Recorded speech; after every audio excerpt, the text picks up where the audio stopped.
Ndi best ogamba otya baba? Akiriya. Yeah man. Music twakola byonna bye twakola.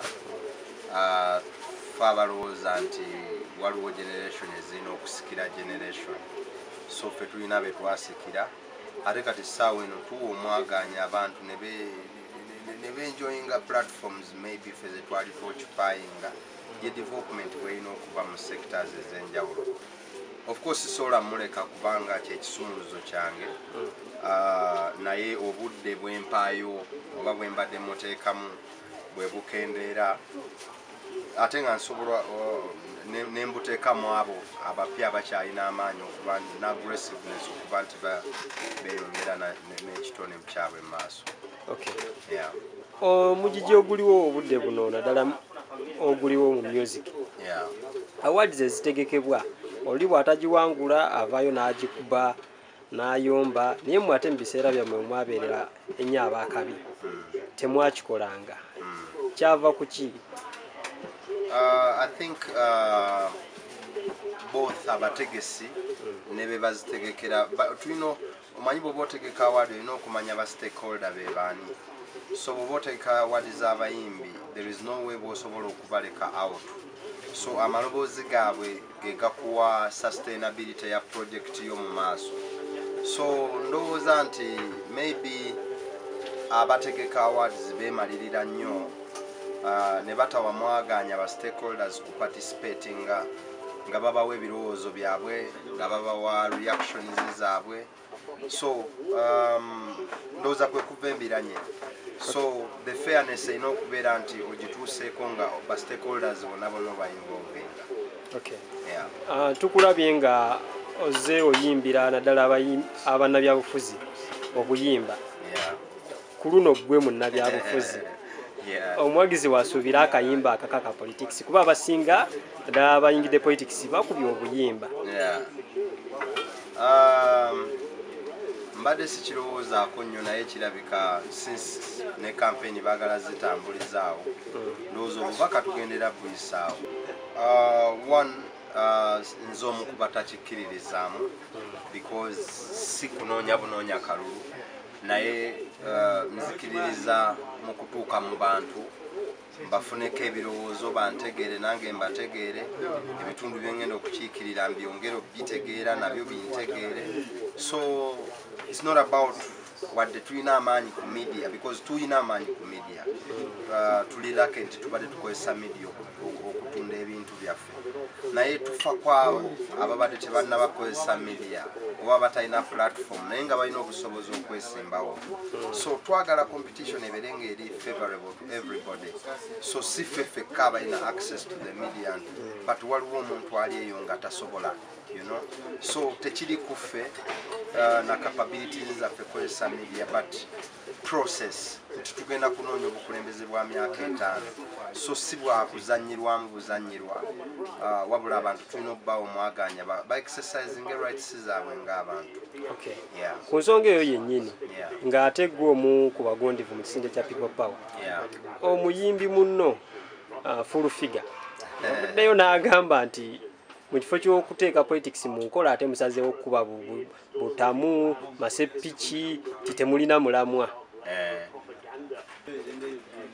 Bo be balina omulamwa naye bo batukize emiramwa gyabwe. Ffe tubasaba batuleke naffe egitali miramwa gyaffe gireme ba affectinga but if they attract them then kitegeeza maybe gwe bagiba miramwa.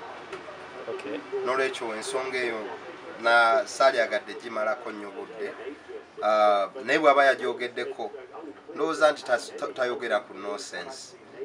Bw'aba yagyogeddeko nga yagisimbyeko omulaka that means maybe erina substance. Okay. Yeah. Bagamba nti omukulembeze wammwe ekisinde kya People Power kasi mulala Bobi Wine timukodo mwaba muli okumpi kituufu. Mukodo y'abazaala. Abagamba nti Bobi Wine mukodo y'abazaala oba Bobi Wine yali akutte Uganda Revenue Authority oba ne bwagikwata n'abakwata Revenue Authority olaba abantu bafa enjala naye tebasobola bawa mmere ng'ate bennyini be bakutte Uganda Revenue Authority. Kati Bobi Wine akolawa yeba y'abazaala Ffe Bobi Wine si yatuzaala, ffe tuli bannayuganda abeepatikanira, so I don't expect any coin from Bobi Wine kuba talina alina ki naye talina wabula alina birowoozo nze byengobereramu era byenfolowinga. So abo abalowooza obukodo Bobi Wine si yabazaala, ekyo ndowooza kyemalirize nze kennyini. Bobi Wine si yatuzaala era tetumanyi noba alina ssente oba talina. Ekirala, Bobi Wine wants to lead this country that is made up of 40 million people and above.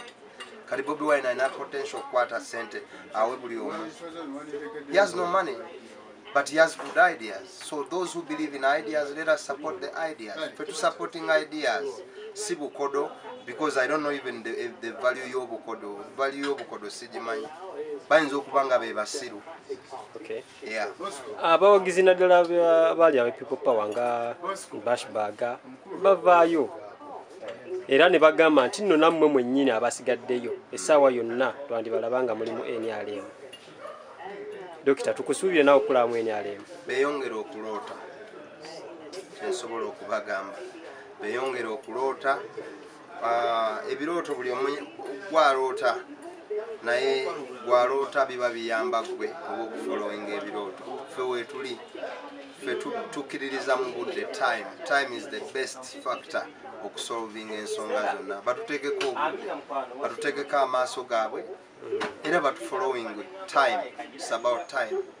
Yejja okusalawo. Okay. Yeah.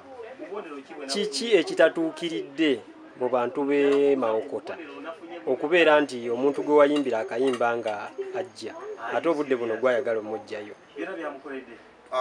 One, twamuwa omukisa, contract ebadde ya myaka 10. Ekyokubiri, contract bweggwako tulina okuzaawo obukulembeze obulala, of which I qualify okuba omukulembeze. Ekyokusatu, ebimulemye like yali byapromisinze nga rural electrification, amasanyalaze okugatambuza mu bantu, naye tatuukirizaako wadde 50% of it. So ekintu bw'oba obadde ne contract ya myaka 10 nga 50% tetuukiridde, you don't qualify to come back for office. Ekirala, nze omu kubakkiriza nti abakulembeze bw'osaabinga wali wadde omwaganya abalala ne bakwatirawo obukomi. So ffe bannamawokota, and I'm glad nti nze nga munnamawokota nvuddeyo okwesimba mu kifo ekyo. Seesimbye ku muntu wabula neesimbye ku bukulembeze bw'amawokota. Okay. Bw'otunuulira abantu b'omu kitundu ky'e Mawokota ng'ab'omu Kibanga n'ebitundu ebiriraanyeewo, bw'obatunuulira nti n'ennamba esinga naddala abakuze mu myaka, ebitundu nga 80 ku 100 tebalina simu za WhatsApp n'abaziina tebasobola kuafodinga data. Singa gavumenti eremerako negamba akalulu ka ku social media, ogenda kukavaamu oba ojja kutoba? Nga bwe twabadde ne press conference jo eya People Power, mukama wange yayongedde okunoganya n'agamba nti tugenda kwetaba mu kalulu kano ku mbeera yonna, naye essaawa eno tukyagondera ebyo ebya Electoral Commission, naye bwe kinaatwetaagisa obutabigondera tetujja bigondera. Ffe kye tufaako bwe bwenkanya, ffe tuli balwanirizi ba ddembe era tujja kukola ebyo bye tulina okukola. Abantu baffe ffe tetwagala just kwesimbawo, naye twagala tulondebwe abo abantu nga bawulidde bye twagala okukola ne bye twagala okubatuusaako nga baweereddwa omwaganya, not about elections, naye naffe okubeera nti twengeginze n'abantu ne bategeera baani be basindika. So ngenda bye birina okukolebwa. Okay. Yeah. Ekyokubiri, tosobola kuteekawo nti tugenda kulondera lemise kukola campaigns ku radio ba TV. Kati abantu baffe ng'ab'ekibanga eyo gy'oyogedde, Kibanga terina masanyalaze. I don't know if the president knows. TV zikozesa masanyalaze, radio zikozesa masanyalaze. Tubadde mu lockdown, abantu tebalina ssente. Ewaffe gy'osanga ng'omuntu asobola okwanika amanda, n'ayanika amanda n'agazzaamu ku time yakuwulira mawulire ku radio. Ompuliriza, TV tuzisasulira omusolo okuziraba. ompuliriza olina okuteekayo omutemwa tubadde mu lockdown ng'abantu tebalina ssente abantu kati tv wadde n'abaziina majority babiseeko butambaala decoration because they cannot sustain them, they cannot put them on. Kyokka gweoyagala ate kwe tuba tukolera ensonga ekwatagana ku bantu b'eggwanga okugisalirawo emyaka 5 so ndi omu kubagivumirira era gavumenti ekirowoozeeko ne electoral commission in general. Okay, nga tumaliza president ejjo yayogedde kintu kyekyo kyosuubira nti yabadde alina okwogera n'atakiteeka mu nkola oba gwe ndowooza kwogerako? Surprisingly ndowooza nakoma kukuwuliriza president ndowooza ng'ayogera omulundi gwe ogw'e12 lwe nalaba nga yeddiŋŋana ate nga tuddamu gye twatandikira n'embivaako naye byempulidde samare kuba nteekawo abaana ne baŋŋamba samare nti ekyabaddemu ekyenkizo kwongeramu muntu omu mu mmotoka. Ffe abaana baffe bali waka a lot of insecurity bayinza n'okufuna dedia naye okuba nti abantu balowooza nti generation egenda kukoma ku ffe oba ku bo kikyamu nnyo so tulowooza nti waliwo ebintu ng'okuggula amasomero byankizo nnyo waliwo ebintu ng'okuggula amasinzizo byankizo nnyo kuba kati lino eggwanga bwe tunaakontinuinga bwetutyo nga n'okusaba abantu emyoyo gifudde tetugenda tutuuka ku kituufu so n'alirowooza nti president yalirowoozezza nnyo okuggula eggwanga lino wabula baleme kwerimbika mu kuliggala nga bagoba ebyabwe. Omwagizi wo asuubireyo ka online concert senga byembeera esigala bweti? Bikonsati byonna kumala budde ffe tulowooza nti eggwanga liri mu mbeera ey'okuggulwa officially tetwagala kukola any diversions kuba buli lwe tuleeta alternative ne bana abasajja bongera kukakasa nti embeera ffe tugyongerayo ffe tetwagala ate promotinga mbeera kusigala ng'eri kyekimu ffe twagala ggwanga nga baligudde because it qualifies okuggulwa essaawa eno. Sibula abawagizi bo tetukwerekereza abana mbeebazizza nnyo no Dr. Hilda Manwe bale kulaba Now TV ab'e Mawokota mbatumidde nnyo.